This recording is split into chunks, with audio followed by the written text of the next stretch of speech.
yo estuve mucho tiempo alejado de la iglesia antes de hacer el cursillo, entonces una vez que hice el cursillo fue un proceso de conversión muy despacito. El Señor fue haciendo las cosas a su tiempo, pero yo siempre quise seguir conociendo el misterio de Jesús. Entonces sentía las ganas yo de servir a Dios. Y bueno, tenía que servirlo en la iglesia. ¿Cuál es mi parte que me toca? En la parroquia. Yo soy catequista, estoy en la parroquia San Juan Macías de los Dominicos. Soy catequista de niños de primera comunión. Los lunes tengo un grupo de tercer año. Este año hacen la comunión en mayo. Y los miércoles, hoy yo tenía mi grupito de segundo año, de segundo año de comunión. Que otra catequista les dio la catequesis hoy para yo poder venir a estar aquí en Pino. Soy seglar dominico, soy de la Orden de Predicadores de Santo Domingo. El carisma de Santo Domingo es un carisma que me gusta mucho, de la Orden de Predicadores de Santo Domingo de Guzmán. También soy seglar. Colaboro en la diócesis con la pastoral vocacional. La hermana Sholi, cuando estaba aquí, me pidió que le echase una mano para el tema de la pastoral vocacional de la diócesis.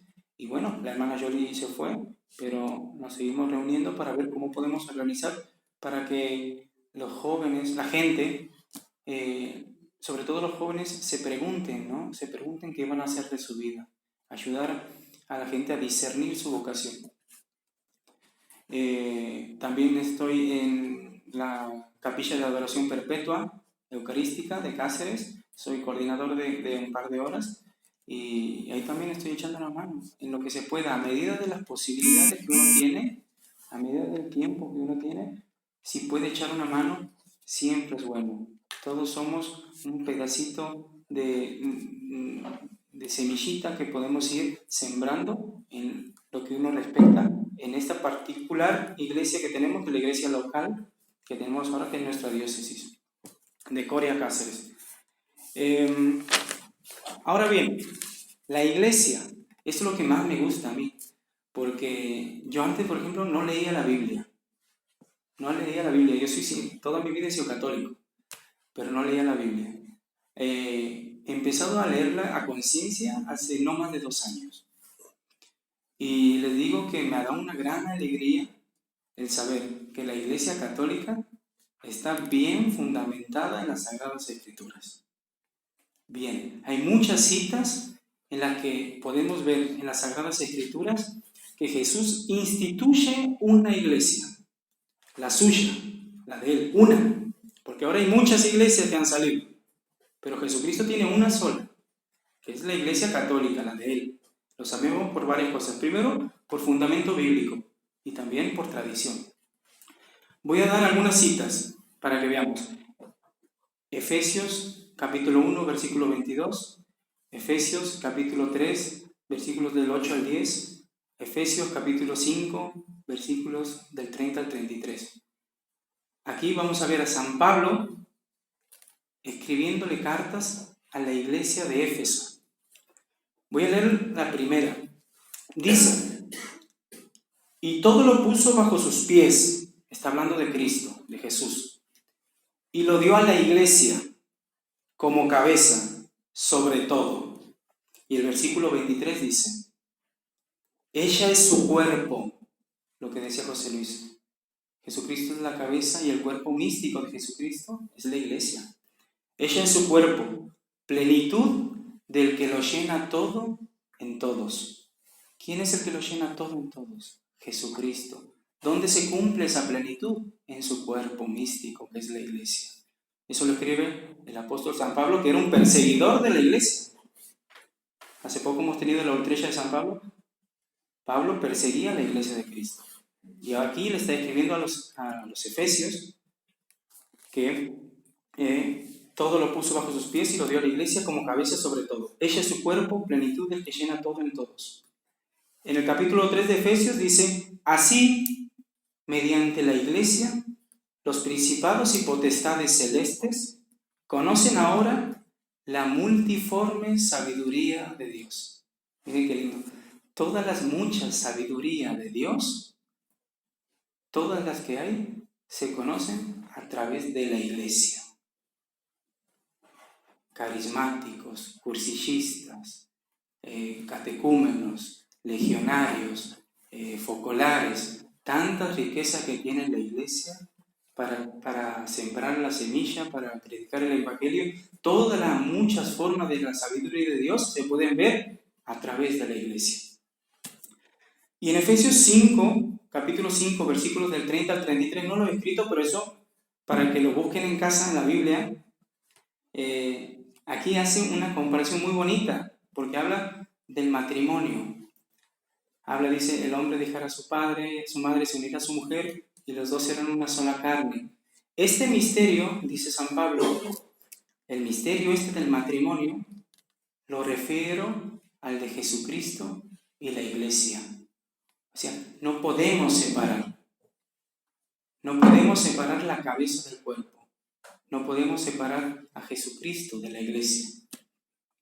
Y bueno, también podemos ver en Primera de Timoteo, capítulo 3, versículo 15, cuando le dice a Timoteo, para que sepas cómo comportarte en la casa del Dios vivo, que es la iglesia, columna y fundamento de la verdad.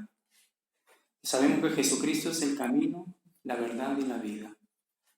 Y aquí San Pablo está diciendo que la iglesia es la columna y el fundamento de la verdad. Vale, sabiendo todo esto, de que hay un fundamento bíblico y sabemos que esto es palabra de Dios, es inspiración divina, esto lo tenemos que saber, esto no se lo inventó nadie. Bueno, aparte por tradición. Tenemos toda una continuidad local, desde Pedro hasta el Papa Francisco. Una lista de 266 papas. El Papa Francisco, legítimo sucesor de Pedro. Por tradición, tenemos la riqueza. Cuando uno sabe esto, ¿te vas a ir a otro lado? ¿Te vas a ir con los pentecostales? ¿Te vas a ir con los adventistas? ¿Con los testigos de Jehová? ¿Con los mormones? Cuando uno tiene la certeza de que estás en la iglesia de Cristo, tú no te vas. ¿Por qué hay tantos católicos que se han ido? Porque no lo sabían. Les aseguro que si sabían esto, no se iban. ¿No nos duele? ¿No nos duelen esas almas? Yo tengo un primo evangélico. Y hablo con él. Y está convencido de que está en la verdad. Y lo puedo, pero tú estás leyendo aquí, mi carne es verdadera comida, mi sangre es verdadera bebida, que come de mi carne y bebe de mi sangre, vive en mí. Ellos piensan que la Eucaristía es un símbolo. Pero tú estás leyendo que aquí pone mi carne es verdadera comida. Sí, yo lo leo, pero es un símbolo. Están tan convencidos en la mentira que se lo creen. ¿Y a nosotros no nos duele eso? Sabiendo todo esto, yo creo en la iglesia. ¿Me siento parte de la iglesia? ¿Qué hago por mi iglesia? ¿En qué parte de mi vida la pongo a la iglesia? ¿En qué parte de mi presupuesto está la iglesia? O con una monedita los domingos y arreglamos todo.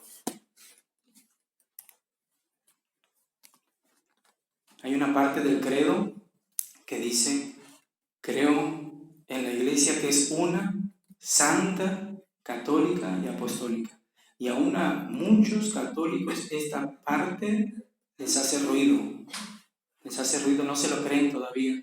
Dicen, santa, parece que no ha visto lo que yo he visto. A mí no me interesa saber lo que tú has visto, a mí me interesa saber lo que Jesucristo ha dicho. La iglesia está formada por hombres. Hay luces y sombras, pero no, por lo general nos gusta quedarnos más con las sombras, que no es malo reconocerlo, pero también hay luces, y muchas. Hay muchas luces. Esto lo escucho mucho también en muchos católicos. Creo en Dios, pero no en la iglesia. ¿No lo han escuchado ustedes alguna vez? Mucho, yo también lo he escuchado. Lo sigo escuchando, en católicos de misa. Es una incoherencia total. Es como decir, creo en la medicina, pero no voy al médico. Para mí es lo mismo. No podemos separar la cabeza del cuerpo. No podemos, aunque queramos. Nos empeñamos a hacer, esto también lo veo y lo denuncio. Nos hacemos un Jesucristo a nuestra medida. Queremos un Dios a la carta. Un Jesucristo supermercado, lo digo yo. Queremos coger esto que me interesa de Cristo, pero lo otro no. No. Jesucristo es una unidad. Es una plenitud entera. No podemos agarrar lo que me interesa a mí y lo que no me interesa dejarlo. No. No podemos hacer un evangelio según San Yo, para dejar de seguir el evangelio según Jesucristo. Porque el evangelio según Jesucristo ya hemos visto lo que dice. Pero no queremos hacer un evangelio según San Yo, según mi necesidad, según mi antojo. Y no es así, hermanos. No es así. Ahora, esta es una pregunta que todos nos tenemos que plantear. ¿Es nuestro catolicismo una forma de vida o una opción de vida? Fíjense la diferencia. Aquí yo he puesto dos ejemplos. ¿Soy del Real Madrid o soy del Barça? O en Argentina diríamos, ¿soy de Boca o soy de River? Bueno, si soy de Boca, soy hincha de Boca o soy del Barça. Es una forma de vida. Voy al campo de fútbol o veo un partido, es una forma de vida. ¿Soy de izquierdas o soy de derechas? Bueno, una forma de vida. A lo mejor a alguno le interesa más la izquierda, otro es más de derecha. Pero seguir a Cristo, seguir su evangelio, es una opción de vida. Y eso requiere anteponer el evangelio, anteponer a Cristo, antes de cualquier otro factor humano. Yo, con mucho dolor, conozco, tengo amigos que son católicos, pero están a favor del aborto, por ejemplo. Porque su ideología política parece que es más fuerte que su convencimiento, que su profundidad cristiana. Y me duele. Y me duele que amigos con los que voy a misa, me digan eso. A favor de la cultura de la muerte.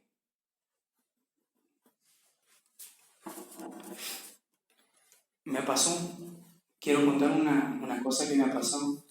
Porque esto pasa, en una reunión en Cáceres, esto me pasó el año pasado en un curso organizado por una entidad de la iglesia. Una entidad no tiene culpa, por supuesto, pero el profesor que habían contratado para dar la clase, empezamos a hablar, era un grupo de 15 personas, ninguno casi pertenecía a la iglesia católica, eran la mayoría evangélicos, algunos ateos, yo creo que era el único católico practicante. Y en un momento salió el tema de la religión, ¿no? Siempre, a veces cuando salen charlas con gente, sale la religión. Y a veces incomoda, no sabe, tienes que estar a veces a ver qué dicen.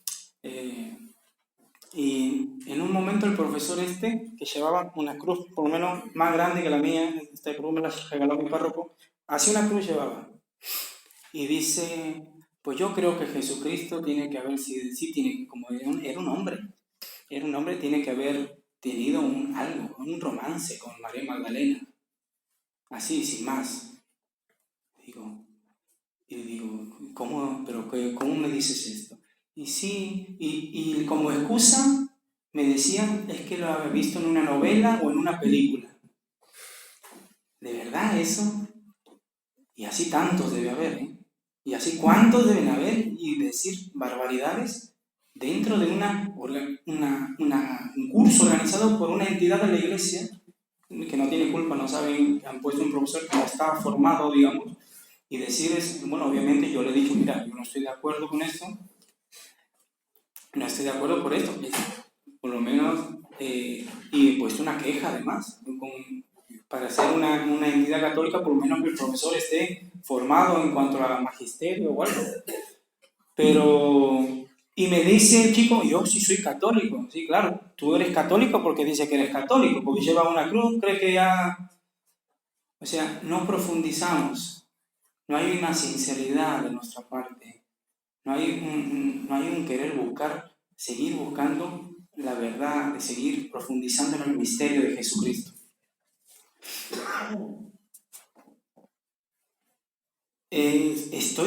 Esta es una pregunta que también quiero que nos hagamos. ¿Estoy yo verdaderamente enamorado de Cristo? Siento de verdad que lo amo, pero yo cuando digo enamorado, es enamorado. Nosotros en Argentina podríamos decir embobado. Embobado es decir, cuando vos la ves y te derrites, estás esperando verla.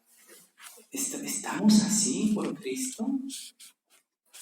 ¿Vivimos así nuestra fe?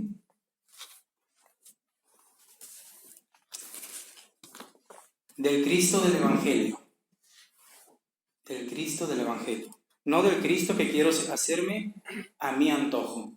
De ese Cristo. ¿Estoy enamorado de verdad? ¿Lo busco? ¿Quiero conocerlo? Y si yo estoy enamorado, yo lo quiero todo, con sus cosas buenas y sus cosas malas. Hay cosas de la iglesia que a mí no me gustan. Sí, hay cosas de la iglesia que a mí no me gustan, pero ¿qué voy a hacer? ¿Voy a irme a otra iglesia?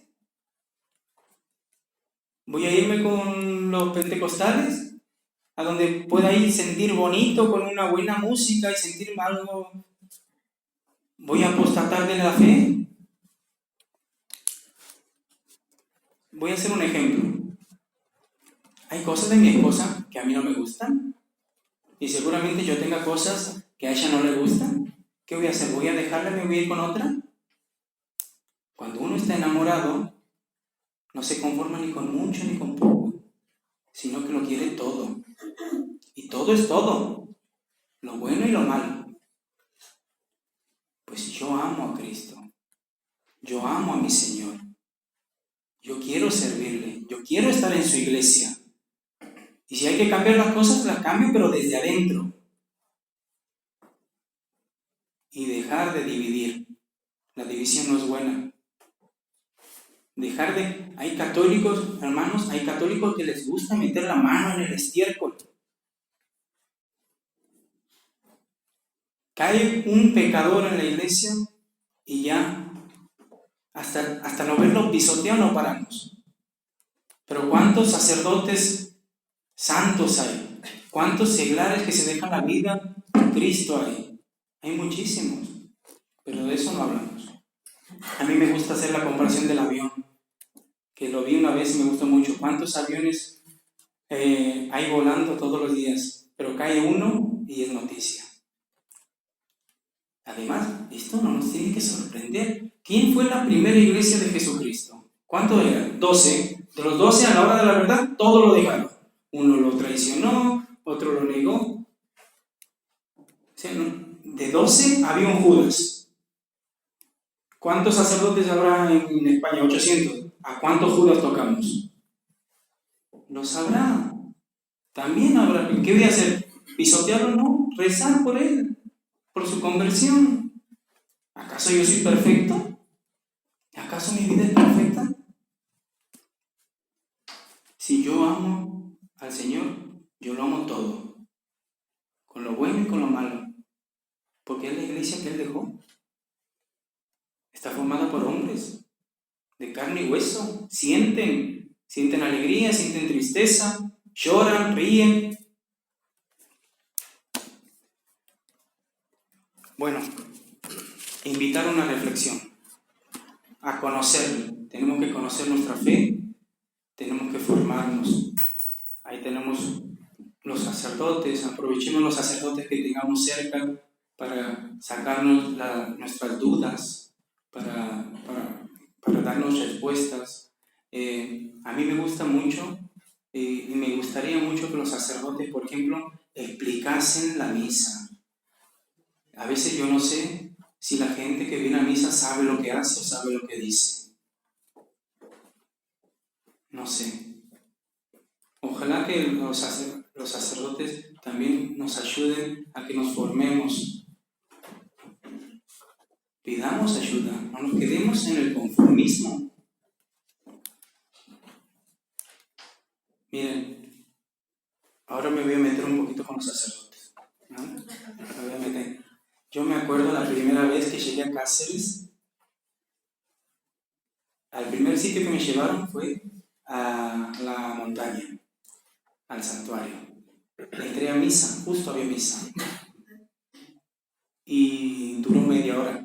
Me sorprendió porque me pareció corta, porque de donde yo vengo, la misa, del domingo por lo menos que iba, dura con los cantos, con la liturgia, con la consagración, por lo menos una hora. Entonces a mí me pareció corta. Yo he visto sacerdotes celebrar la misa en 10 minutos, 15. ¿Qué amor o qué pasión por la Eucaristía me puede transmitir un sacerdote que celebra la Eucaristía en 15 minutos?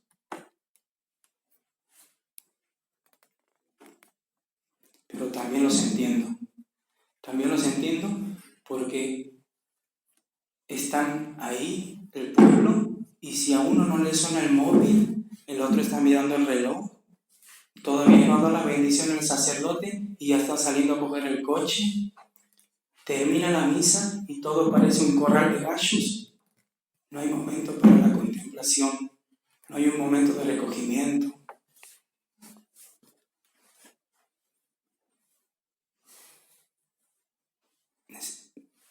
Nos falta amor. Nos falta amor por Jesucristo, por la Eucaristía, por la Iglesia. Voy a invitar también a conocerme a mí, a hacer un ejercicio de humildad. Necesito ser más humildes. Necesito ser yo más humilde, no ser tan soberbio. No ser, miren, hermano, no estar constantemente buscando el qué criticar. Yo tengo amigos que todavía no les cierra el tema de la... Amigos, estoy hablando católicos, ¿vale? Que no les cierra el tema de la Iglesia, del Vaticano, pero el Vaticano, miren, yo vengo de un pueblito de Argentina, pobre, o sea, yo nunca me imaginé que iba a conocer otra ciudad. Me regalaron cuando me casé 3 días en Roma y fui a conocer el Vaticano. Yo no sé de arte, pero ahí hay un patrimonio mundial. Las cosas que hay ahí no tienen valor. Es patrimonio mundial de todos. Creo que la entrada a ver todas las cosas nos costaron 3 euros, 14 €. ¿Qué quieren? ¿Que venga un ricachón, se compre una obra de Miguel Ángel para una colección privada? Además, que la Iglesia Católica es la institución que más ayuda da al mundo. Hospitales, colegios, leproserías, ¿eso no se dice? ¿O no lo saben o no lo quieren saber? ¡Cuánta soberbia! ¡Cuánta soberbia! Una reflexión a conocerme y a defenderla. Cuando yo sé que estoy en la Iglesia de Cristo, yo tengo que sacar el pecho por ella. Y defenderla no quiere decir pelear. Cuando yo tenga que dar razones de mi fe, tengo que hacerlo con el mayor amor posible, con el mayor respeto posible, con la mayor caridad posible.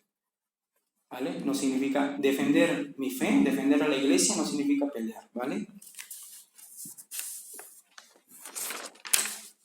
Y bueno, a mí, mira, he querido rescatar una frase del cardenal Sara que me gustó mucho, que dice: no cabe duda que la fe es un acto íntimamente personal. La fe es un acto íntimamente personal. Pero también hay que profesarla y vivirla en familia, en la iglesia, en la comunión eclesial. Mi fe es la de la iglesia. Eso dice el cardenal Sara. Y bueno, quiero terminar con este fragmento de nuestro himno que dice: la iglesia es el cuerpo de Cristo que vive en la historia. De la iglesia soy parte integrante y es mi mayor gloria. A la iglesia entré por el bautismo que Cristo me dio, y por eso mi orgullo se ensalza y grito en voz alta, iglesia soy yo. De colores.